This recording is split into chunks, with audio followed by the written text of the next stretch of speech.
साथियों की मेहनत की वजह से ही आज घर घर तक बाबा साहब अम्बेडकर की बात, मान्यवर काशीराम साहब की बात, मान्यवर दीनभाना वाल्मीकि साहब की बात, फूले पेरियार साहू जी महाराज की बात, कोतवाल धन सिंह गुर्जर जी की बात पहुंचने का काम हो रहा है। मैं इसके लिए पूरी पार्टी के नेताओं का आभार प्रकट करता हूं। इस मंच पर उपस्थित आजाद समाज पार्टी के राष्ट्रीय नेतागण, प्रदेश के नेतागण, अनुशासन समिति के साथियों, मिशन 78 के साथियों और मेरे सामने उपस्थित नौजवान साथियों, बड़े बुजुर्गों और इधर मेरी बहनें जो बहुत लंबे समय से यहाँ आशीर्वाद देने के लिए पहुंची हैं, मैं आपका बहुत बहुत आभार प्रकट करता हूं इस प्यार और इस आपके विश्वास के लिए जो आपने हम लोगों को बताया। अपनी बात को शुरू करते हुए मैं सभी धर्मों में जन्मे सभी संतों, गुरुओं और महापुरुषों को नमन करता हूं। नमन महापुरुष और उन महापुरुषों को जिनकी वजह से भारत में समता, समानता, बंधुत्व, भाईचारे की बात आगे बढ़ रही। मैं महामानव तथागत से लेके संत शिरोमणि सतगुरु रविदास, भगवान वाल्मीकि, गुरु नानक देव, संत कबीर, नारायण गुरु, गुरु घासीदास, संत गाडगे जी महाराज और मां सावित्रीबाई फुले, मां राष्ट्रपिता ज्योतिबा फुले, मां फातिमा शेख, छत्रपति साहू जी महाराज, डॉक्टर बाबा साहब अम्बेडकर, ईवी पेरियार रामानायक स्वामी, पेरियार ललाई यादव, बाबू जगदेव प्रसाद कुशवाहा, जननायक कपूरी ठाकुर, महामना राम सिंह वर्मा, चौधरी महाराज सिंह भारती, संत छोटू राम, मान्यवर दीनभाना वाल्मीकि और मान्यवर काशीराम साहब को नमन करता।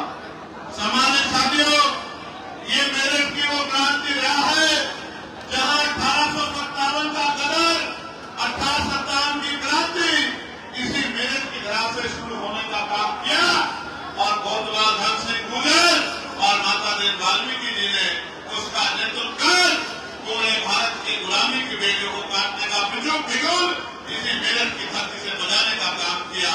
हालांकि उनके इतिहास को छिपाने का काम किया, उनके इतिहास को चुराने का काम किया, उनको जमी दर्ज करने का काम किया।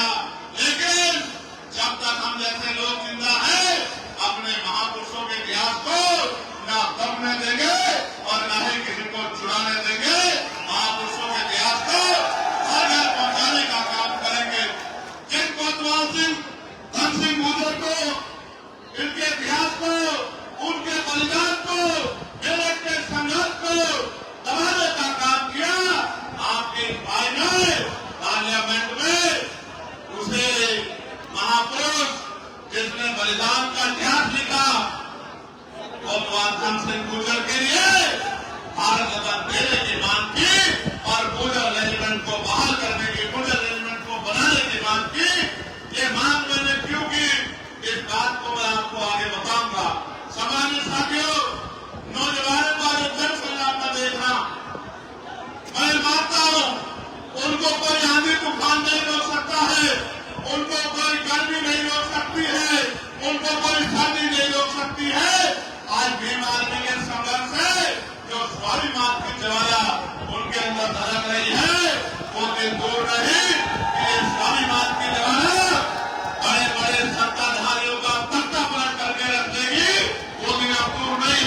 आपके जीवन में कोई लक्ष्य होना चाहिए। और अगर आपके जीवन में कोई लक्ष्य नहीं है तो आपका दुनिया में आना और जाने का कोई मतलब नहीं बनता। मेरे जीवन में लक्ष्य है आप सबकी गरीबी, बेबसी, लाचारी को खत्म करके आपको मान सम्मान का जीवन दिलाने का लक्ष्य मेरे मन में है। जिनको कमजोर समझ के कुचलने का काम किसानों को, मजदूरों को, नौजवानों को, महिलाओं को देश की सत्ता में बैठे लोगों ने किया है, उनको मुख्य धारा में लाके और भौतिक सुधार, मौलिक सुधार, बुनियादी सुधार के घरों तक पहुंचाकर और उनको मान सम्मान का जीवन दिलाना ही मेरी जिंदगी का लक्ष्य है। इसीलिए 16 महीने की जेल काटकर, इसीलिए आपको याद होगा जब दिल्ली में गुरु को तोड़ा गया था और दिल्ली में भी लाखों लोगों का सैलाब उठा के केंद्र की सरकार को झुकाने का काम आप लोगों ने किया था। वो बात भी मैं नहीं भूला। मैं अपने ऊपर बड़ी लाठियों को भूल सकता हूँ, मेरे पैरों के नाखून खींच गए उसको भूल सकता हूँ, मेरे हड्डियां तोड़ दी गई मैं उनको भूल सकता हूँ, मेरे खून से होली खेल के मेरे ऊपर गोलियां चला के मुझे मारने का प्रयास किया गया, मैं उसको भूल सकता हूँ। लेकिन आपकी पीठ पे जो लाठियां पड़ी है उनको ये चंद्रशेखर आजाद भूलने वाला नहीं है। ये बात याद करना। इस रैली को करने का भी एक मकसद है, इस रैली को मेरठ में करने का भी एक मकसद है। ये मेरठ क्रांति द्वारा कही जाती है और इसी मेरठ में जब आपकी बारात रोक के आपके स्वाभिमान से खेलने का प्रयास किया जाता है तो मेरी रातों की नींद हराम हो जाती है कि मेरठ की क्रांति द्वारा में अगर अब हमारी बारात रुकने लगी तो बाबा साहब अम्बेडकर ने जो संविधान में हमें समानता का अधिकार दिया था उस अधिकार का क्या मतलब। उससे पहले निजाम चौधरी जी ने आपको बताने का काम किया कि चाहे किसान हो, नौजवान हो, मेरे भाई सिख समाज के लोग हों, मुस्लिम समाज के लोग हों, ईसाई समाज के लोग हों, जैन समाज के लोग हों, बौद्ध समाज के लोग हों, पहलवान बेटियां हों, किसानों का 13 महीने का आंदोलन हो, कोई ऐसी संघर्ष लड़ाई नहीं है जिसमें भीम आर्मी आजाद समाज पार्टी ने आगे बढ़ के हिम्मत जुटाने का काम न किया हो, उनका हौसला बढ़ाने का काम न किया हो। आप महसूस करके देखो, जब मैं पार्लियामेंट में नहीं गया था तो ये पैसे वाले क्या कहते थे कि अकेला चंद्रशेखर क्या कर लेगा, ये चंद्रशेखर तो पार्षद भी नहीं बन पाएगा, ये चंद्रशेखर तो चेयरमैन भी नहीं बन पाएगा। मेरठ के लोगों ने तो पार्टी के 3 पार्षद बना के आपके उन गद्दारों का मुंह बंद करने का काम किया था और आपने दोनों हाथ भागे। नगीना का धन्यवाद कीजिए मेरे साथ, दोनों हाथ भागे। नगीना के लोगों ने अपनी मेहनत करके एक पैसा जुटा के और वोट की ताकत से आपके चंद्रशेखर आजाद को देश की सबसे बड़ी पंचायत में भेजने का काम किया। और आप बताओ, पार्लियामेंट में जाने के बाद कोई एक ऐसा मसला बताओ जिसमें आपने आवाज दी हो और चंद्रशेखर आजाद ने उस मामले को पार्लियामेंट में उठा के आपकी लड़ाई को मजबूत करने का काम न किया। कोई एक भी मामला ऐसा नहीं है। जब संत सद्गुरु रविदास महाराज की जयंती पे अवकाश नहीं हुआ तो पार्लियामेंट में लड़ के मैंने अवकाश कराने का काम किया। जब बोध गया का मुक्ति आंदोलन चला 75 साल के इतिहास में और जब से लोकतंत्र लागू हुआ है किसी ने बोध गया मुक्ति की बात नहीं की। भगवान बुद्ध के उस पावन तीरथ पे जहां भगवान बुद्ध को ज्ञान प्राप्त हुआ है, आपके भाई चंद्रशेखर आजाद ने सरकार की आंखों में आंखें डाल के उस बोध गया को मुक्त कराने के लिए आवाज उठाने का काम किया। भगवान बुद्ध की बात को, उनकी अपने पवित्र तीरथ को आगे जो है वो बुद्धों के पास आ जाए, इसकी मांग को उठाने का काम किया। समाजी साथियों, आपको याद होगा पार्लियामेंट में मैंने ही डॉक्टर बाबा साहब अम्बेडकर की जयंती को राष्ट्रीय पर्व घोषित किया जाए इसकी मांग उठाई थी। जब मैंने मांग उठाई तो सरकार के लोगों ने घबराकर बाबा साहब अम्बेडकर की जयंती पे अवकाश घोषित करने का काम किया। अकेला वहां है। जिस दिन चंद्रशेखर के साथियों को आपने भेजना शुरू कर दिया, आप ये देखना अभी तो मुद्दे उठ रहे हैं, फिर कलम पकड़ के आपके काम कराने का काम यही नौजवान करेंगे जो आज आपके सामने मंच पर बैठे हैं और आपकी लड़ाई को लड़ने का काम कर रहे हैं। मैं जानता हूं ऐसे वाले लोग हमारे लोगों का मजाक उठाते हैं, मेरे नौजवान नेताओं का, मेरे भाइयों का मजाक उड़ाते हैं, कहते हैं नौजवान लोग क्या करेंगे जब एक चंद्रशेखर पूरी पार्लियामेंट में अपनी पहचान बना सकता है तो ये एक नौजवान उत्तर प्रदेश का इतिहास बदल के रख सकता है। इस बात को बोलना मेरे साथी नौजवान, आप समझते हो क्या होता है नौजवान? नौजवान कभी गैर जिम्मेदार नहीं होता, उसके कंधों पर जिम्मेदारी होती है अपने परिवार की, अपने क्षेत्र की, अपने प्रदेश की, अपने देश की। उसके सीने में आग होती है, राष्ट्रवाद की आग उसके सीने में होती है। नौजवान याद करो आजादी की जंग करतार सिंह सराफा साहब जिन्होंने सबसे पहले शहादत दी वो 19 साल के थे। शहीद आजम सरदार भगत सिंह 23 साल के थे, जिन्होंने मातृभूमि की रक्षा के लिए प्राणों का बलिदान कर दिया। आज जिन नौजवान नेताओं का आप अपमान करने का काम करते हो विरोधियों, वो दिन दूर नहीं, इन्हीं नौजवानों में से कोई विधायक होगा, कोई सांसद होगा, कोई जिला पंचायत का सदस्य होगा, कोई जिला पंचायत का अध्यक्ष होगा, कोई चेयरमैन होगा, कोई प्रमुख होगा। एक दिन जनता ने जिस तरह मेरे सर पे हाथ रखा है, मेरी बात पे पहरा देके इनके सरों पे हाथ रख दिया, वो दिन दूर नहीं कि इन गरीबों की तरफ आग उठाने वाला ज्यादा दिन तक चैन की जिंदगी नहीं जी पाएगा। उसको मिट्टी में मिलाने का काम आपकी संवैधानिक ताकत करेगी। मेरी बात को आप याद रखना। अब वो समय बदल गया है, समय बदल गया। हालांकि आप ये भी समझो हमारी लड़ाई धर्म की नहीं है, सरकार झूठे राष्ट्रवाद की बात करती है। अगर ये भारत अखंड भारत बना है तो सम्राट अशोक के समय में बना है, जब इसकी सीमाएं अफगानिस्तान तक थी, ईरान तक थी। अगर ये दोबारा कभी अखंड भारत बना है तो ये डॉक्टर बाबा साहब अम्बेडकर के संविधान की वजह से बना है, जो संविधान आपको और मुझे क्रांति का अधिकार देता। सामान्य साथियों, जिसे जिसे ये विरोधी गिराने का काम करेंगे उसका हाथ पकड़ के हम उनको उठाने का काम करेंगे। आगे देखो, लड़ाई धर्म की नहीं है, लड़ाई राष्ट्रवाद की नहीं है, लड़ाई अगर देश में है तो रोटी कपड़ा मकान की।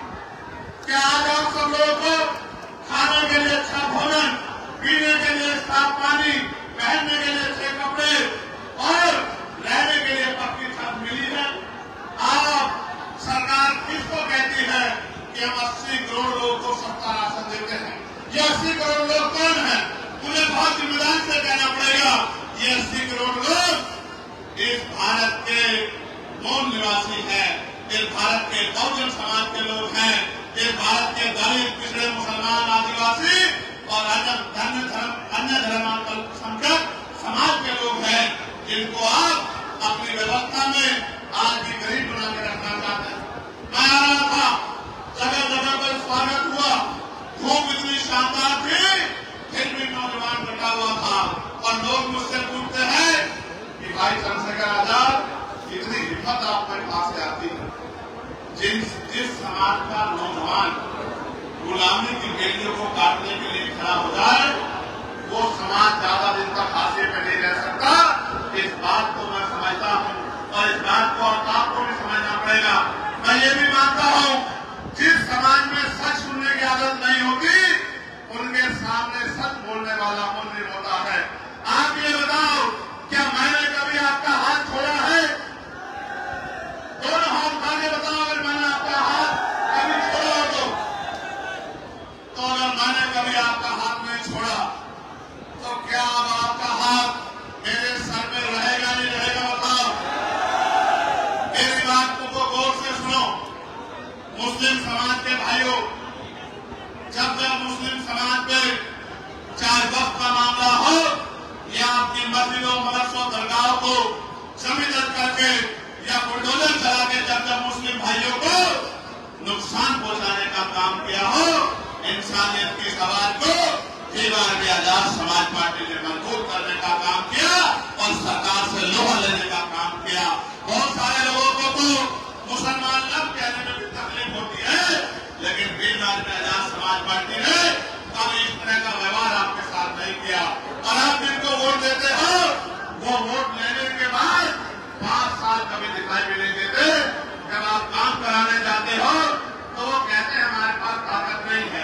अरे मैं समझता हूँ आप में ताकत नहीं है, उससे भी बड़ी बात यह है कि आप इनको पैरों पर खड़ा ही नहीं करना चाहते।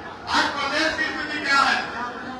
बाल प्रजापति, कश्यप, सैनी, मौर्य, साके, कुशवाहा, बिंद, राजभर, केवट, मन्ना, नारायण, पूजन, यादव, तमाम पिछड़े वर्ग के लोग, जाटव समाज के लोग, खानू समाज के लोग, वाल्मीकि समाज के लोग, पासी समाज के लोग, तमाम उनके पढ़े लिखे बच्चे बेरोजगार घूम रहे हैं। कहीं कोई रोजगार नहीं है।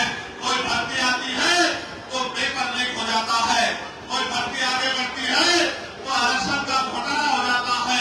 69,000 शिक्षक भर्ती में जो धर्म की बात करते हैं, दलित पिछड़े वर्ग के बच्चों के 20,000 पद लूटने का काम इसी उत्तर प्रदेश की सरकार ने किया और उन पर मुकदमा दर्ज करा के उनको मिठाई खिलाने का काम इसी उत्तर प्रदेश की सरकार ने किया। सम्मानित साथियों, अगर सरकारी नौकरी नहीं होगी तो फिर आपके बच्चे कैसे आगे बढ़ेंगे? प्राइवेट सेक्टर में क्या है हमारे पास? इसलिए मैंने पार्लियामेंट में प्राइवेट मेंबर बिल में लेके आया कि भाई प्रतिनिधि क्षेत्रों में भी कमजोर वर्गों के लोगों को आरक्षण मिलना चाहिए। और आरक्षण की कीमत उनसे पूछो जिनका बच्चा इस आरक्षण की वजह से नौकरी पे गया है। नौकरी पे जाने के बाद उसने अपने गरीब परिवार के आंसू पूछने का काम किया। जिन्होंने आरक्षण की लड़ाई नहीं लड़ी, उनको आरक्षण की शक्ति का नहीं पता है। ये लोग आपकी वोट लेते हैं और आपकी तरक्की के रास्ते को भारतीय जनता पार्टी के लोग खत्म करने का काम करते हैं। इसलिए आज यहाँ इस मंच से मैं आपसे अपील करने के लिए आया हूँ, अगर स्वाभिमान सम्मान का जीवन चाहिए तो कीमत चुकाने के लिए तैयार हो जाओ, संघर्ष करने के लिए तैयार हो जाओ, मैदान में उतरने के लिए तैयार हो जाओ। क्योंकि मैं जानता हूँ जिस दिन आपने तय कर लिया, दुनिया की कोई ताकत आपके हौसले को कमजोर नहीं कर सकती है और कोई भी बड़ी से बड़ी ताकत आपके सामने नहीं दिख सकती है। ये बात मैं डॉक्टर बाबा साहब अम्बेडकर के मानने वालों की जानता। प्यारे साथियों, आज कोई जिला ऐसा नहीं है जहां दलितों की खाल न पीनी जा रही हो, पिछड़ों की खाल न पीनी जा रही हो। कोई ऐसा जिला नहीं है। कई मार के रखते हैं, कई बहन बेटियों का रेप करते हैं, कई घर जलाते हैं। जो जमीनें हमें मिली थी, सरकार उन जमीनों को छीनने का काम कर रही है और कोई आपका रखवाला दूर दूर तक नजर नहीं आता। जो आज आपके साथ नहीं खड़ा, वो कल आपकी क्या मदद करेगा? मैं आपको ऐलान करके कहता हूं, अगर आपकी जो कोई आप उठाए तो भीम आर्मी आजाद समाज पार्टी को याद करना। ये सब लोग आपके सम्मान में और आपकी ताकत को बढ़ाने के लिए क्योंकि मैं भी जानता हूं, मैंने ये सुना है कि मेरठ जिसके साथ होता है उत्तर प्रदेश और केंद्र में उसी की बात गलती है। इसलिए मैंने मेरठ को चुना है सबसे पहले कि मेरठ के लोगों का आशीर्वाद मुझे मिलना चाहिए। बताओ मेरठ का आशीर्वाद मिलेगा नहीं मिलेगा? अब एक बात को गौर से सुनना, नौजवानों आपसे भी कह रहा हूं, बहुत तमन्नाएं लेके हम लोग संघर्ष में कि बुनियादी सुविधा मिले, रोटी कपड़ा मकान मिले, नौजवानों को रोजगार मिले, महंगाई और तमाम तरह की परेशानियां खत्म हो। आप महसूस करके देखो, बिजली के दाम से लेके पानी के दाम, सड़क कहाँ बनेगी, स्कूल कहाँ बनेगा, यूनिवर्सिटी कहाँ बनेगी, मेडिकल कॉलेज कहाँ बनेगा, नौकरी किसे मिलेगी, रोजगार किसे मिलेगा, इंडस्ट्रियल एरिया किसे कहाँ लगेगा, ये सब सरकार तय करती है। और 2027 में 15 साल का सूखा हो जाएगा। 15 साल का, 15 साल में क्या देखा हमने? थाने में जाते हो सुनवाई नहीं होती, सरकारी दफ्तरों में जाते हो सुनवाई नहीं होती, जुल्म जाती होती है, न्याय नहीं मिलता। इस 15 साल के सूखों में खत्म करने के लिए दिन रात हम लोग जुटे हैं। इस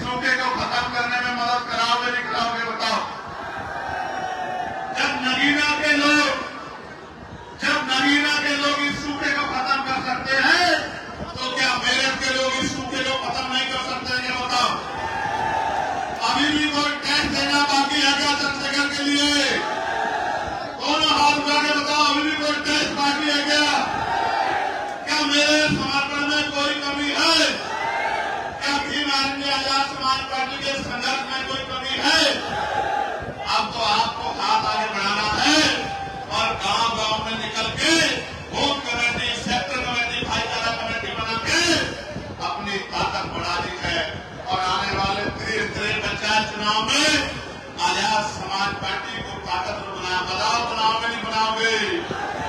जोर से बताओ बनाओगे नहीं बनाओगे? विरोधियों को मुंह तोड़ जवाब दोगे नहीं दोगे? देखो मान्यवर काशीराम साहब ये कहते थे कि तमन्ना अगर सच्ची हो तो रास्ते हजार होते हैं, तमन्ना अगर झूठी हो तो बहाने हजार होते हैं। भाई दरोगा जी आराम से।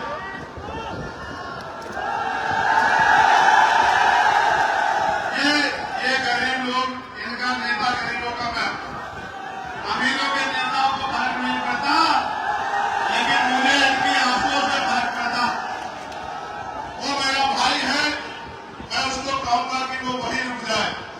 ये भी अपनी ड्यूटी कर रहे हैं, मगर तू ये जान ले मेरे साथ फोटो खिंचवाने से तेरा जीवन नहीं बदलेगा। ये दिन कलम में ताकत होगी, रोजगार देकर तेरा जीवन बदलने का काम। जब रोजगार मिलेगा, चार पैसे जेब में होंगे, तो माँ को हवाई जहाज का सफर कराना, माँ को देश दुनिया दिखाने का काम करना, बहनों के सपने पूरे कराने का काम करना, तब जाके मेरे दिल में भी खुशी होगी जब इस काम को आप लोग करने का काम करोगे। मेरी माँ को दुनिया दिखाने का काम करोगे, उनके आंसू पूछने का काम करोगे, उनको सुख सुविधा देने का काम करोगे, उनकी तकलीफों को दूर करने का काम करोगे, तभी जाके मेरे दिल में ठंडक पड़ेगी। और कोई इसके अलावा रास्ता नहीं है। भाई आप चिंता न करो, आपकी मेहनत और हम सबकी मेहनत मिलकर 2027 में उजाला करने का काम करेंगे। मेरे लोगों को याद रखना पड़ेगा। प्यारे साथियों, कुछ मांगे जो मुझको दी गई थी कि इन मांगों पर चर्चा होनी चाहिए। मैं आपको विश्वास दिलाता हूं, आपकी मांगों को पार्लियामेंट में उठाने का काम करूंगा। मैं आपको इस बात का विश्वास दिलाता हूं। मांग ये है कि हस्तिनापुर क्षेत्र को पर्यटक स्थल घोषित किया जाए और रेलवे लाइन से जोड़ा जाए। जिसकी क्षेत्र के लोगों द्वारा लंबे समय से मांग चली आ रही है। मैं आपको विश्वास दिलाता हूं कि आपका चंद्रशेखर आजाद इस मांग को पार्लियामेंट में उठाने का काम करेगा। मैं आपको विश्वास दिलाता हूं। आपकी मांग है शहीद धन सिंह कोतवाल जी को भारत रत्न दिया जाए की मांग आपने की है। मैं इस मांग को पार्लियामेंट में उठाने का काम करूंगा। मैं आपको विश्वास दिलाता हूं। और आपने ये भी मांग की है कि भारतीय सेना में गुजर रेजिमेंट बनाई जाए। आपकी इस मांग को भी मैं पार्लियामेंट में उठा चुका हूं। अभी राजकाज हम पे नहीं है, वरना हम इसको पूरी भी कर देते। मेरी बात को याद है। आपकी ये भी मांग है कि माननीय साहब काशीराम जी को भारत रत्न से सम्मानित किया जाए। मैं इस बात को भी जोर शोर से पार्लियामेंट में उठाने का काम करूंगा। और एक चीज देखिए आपने भाटी जी, जब मैं गुजर रेजिमेंट बनाने की मांग कर रहा हूं तो ये तमाम लोग ताली बजा के उसका स्वागत कर रहे हैं। इस बात को तोड़ने के लिए मेरे जाने के बाद ये चोटी का जोड़ लगाया जाएगा कि ये गुजर पिछड़े दलित समाज में, मुस्लिम समाज में एकता बन जाए। आप देखो इनका दिल कितना बड़ा है। बताओ गुजर रेजिमेंट बननी चाहिए नहीं बननी चाहिए? मैं सम्मानित साथियों, एक रेजिमेंट की मांग जो जमात रेजिमेंट की मांग, वो बहुत पुरानी रेजिमेंट की, जानते हो साथियों।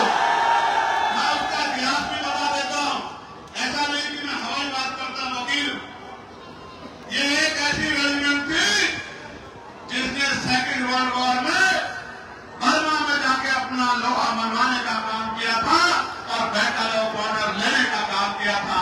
अंग्रेजों ने रेजिमेंट को खत्म करने का काम किया, क्योंकि रेजिमेंट ने आजाद हिंद फौज जो देश के लिए लड़ रही थी उनके खिलाफ लड़ने से मना कर दिया था। ये वफादार राष्ट्रवादी और देश के प्यार करने वाली रेजिमेंट थी। मैं इस रेजिमेंट को बहाल करने की मांग भी पार्लियामेंट में उठा चुका हूं, क्योंकि मैं मानता हूं कि आज हमारा एक नौजवान देश की सेवा में योगदान देना चाहता है। बॉर्डर पे जाके दुश्मन को धूल मिट्टी लगाना चाहता है। मैं इस बात को मानता हूं। मैं तो चाहता हूं हर किसान को मेरे की भारतीय सेना में पर्याप्त हिस्सेदारी होनी चाहिए। देश की शिक्षा और चिकित्सा एक समान की जानी चाहिए।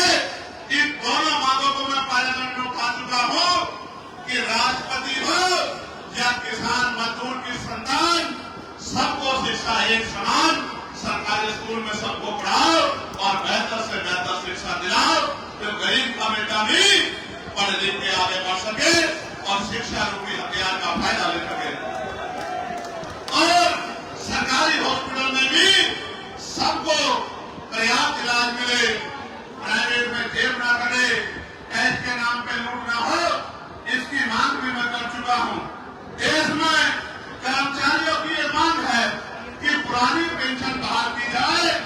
इसके लिए भी मैं कई बार पार्लियामेंट में बात उठा चुका हूं, लेकिन निगम में सरकार कर्मचारियों के दुख को नहीं समझती। नगर निगम में संविदा कर्मियों को नियमित किया जाए एवं देश में संविदा समाप्त की जाए। मैं आपको विश्वास दिला कहता हूं, जितने संविदा कर्मचारी अभी जिस डिपार्टमेंट में लगे हैं, आजाद समाज पार्टी ताकत में आने के बाद सबको पक्की नौकरी हम लोग दिलाने का काम करेंगे। ये बात मैं आपको विश्वास दिलाता हूं। नगर निगम में नहीं 2 अप्रैल 2018 में जो SC/ST के लोगों पे झूठे मुकदमे लगा के यहां भी शहादत हुई थी, मुजफ्फरनगर में भी शहादत हुई थी। आपको अंकुर याद है नहीं याद है? शहीद हमारा भाई अंकुर, उन झूठे मुकदमों को वापस लिया जाए, इसकी मांग भी मैं पार्लियामेंट में उठा चुका हूं।